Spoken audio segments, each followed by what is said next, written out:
And finally, new rule of all the ways America continues to divide itself. Nowhere is it more pronounced than in gender. And until the Democrats come to grips with that, they won't have much success winning elections.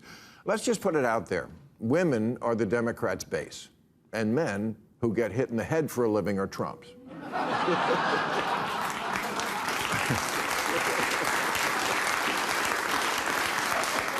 They're the bro party, the party of car shows on the White House lawn and breaking shit and seeing what happens and busting balls and shooting stuff like beer and laws. Oh, yeah. It's been that way for a long time. The mommy party and the daddy party, the party of pussy hats and the party of truck nuts.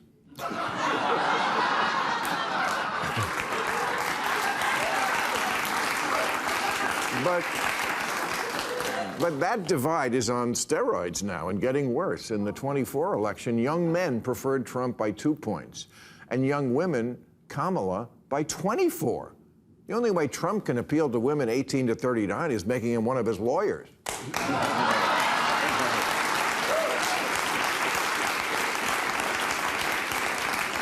Men and women can barely date anymore because they can't stomach each other's politics. That's why everyone is gay now. We're just done with each other. If you don't believe me, ask yourself, what podcasts do I listen to? Trump bros have 50,000 of them about politics and protein powder. While in the woman's sphere, the podcasts are all about balancing career and motherhood until eventually true crime happens and someone gets murdered.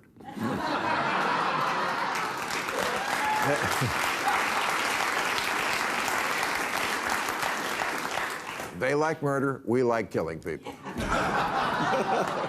Here's a mind-blowing stat about the divide. 73% of boomer men disagreed with the statement, mental health challenges are an important part of my identity. 72% of Gen Z women said the opposite. They agreed, mental health challenges are an important part of my identity. Okay, let's say it all together. Women are better than men. They're smarter and kinder and make way better firefighters. But I'm never moving past it isn't really the campaign slogan we're looking for. I'm sorry, Democratic women, but this is your party. You have a special responsibility to look tough.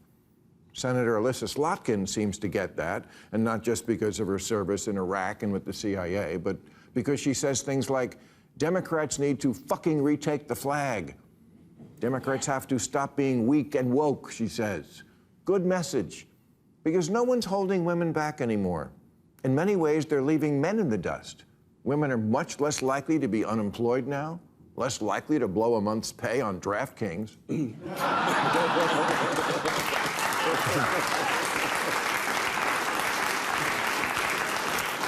And much more likely to complete college. The only writing young men do these days is engraving their bullets. That's okay.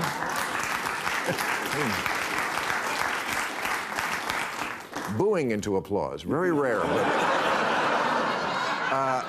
America now has 14 million women-owned businesses, which generate $2.7 trillion in revenue.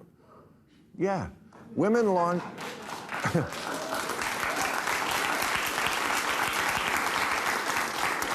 Women launched 49% of all new businesses in 2024, and the number of black women-owned businesses outpaced the growth rates of every other demographic.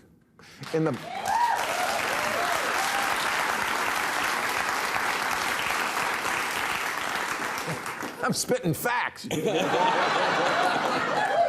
In the Barbie movie, when she storms into the Mattel boardroom, it's 12 people, all men. But Mattel is a real company, and in 2023, their boardroom was actually 6 men and 5 women. Perpetuating victimhood, especially when it's false, is not a great advertisement for leadership.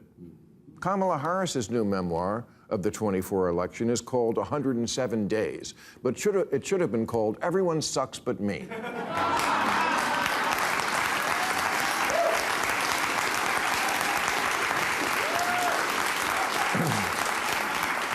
107 days is a victim's title because, get it, she only had 107 days to win. Yeah, and $1.5 billion and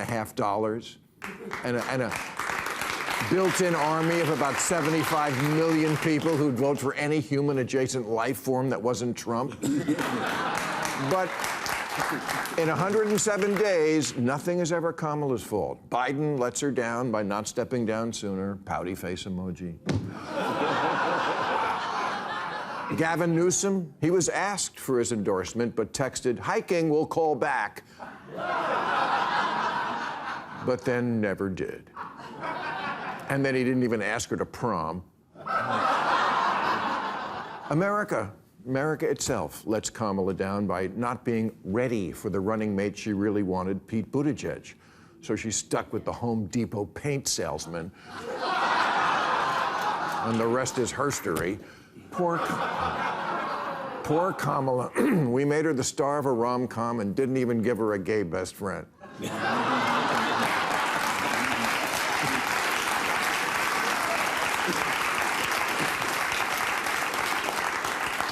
Kamala writes that on election night, when it was clear she lost, an aide peeled the words "Madam President" off the cupcakes before handing them out.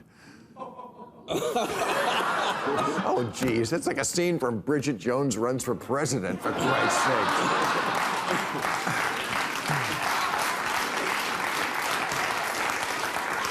Look, ladies, I know this isn't fair, but we're all always running against the worst cliche of who people think we are.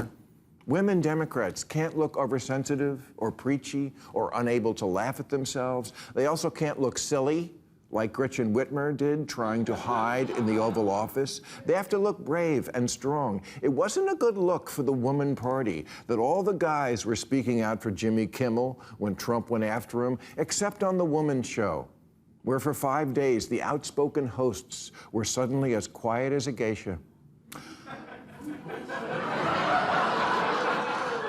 Then on the 5th day, they rose and said, "No one silences us." No one had to. You silenced yourself.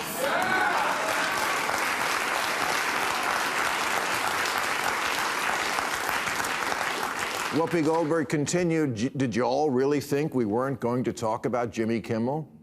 No, I thought you would, but then you didn't.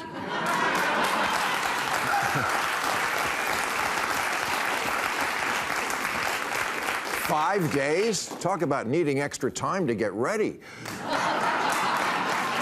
And if you can't take a breath and laugh at that, you're making my point for me.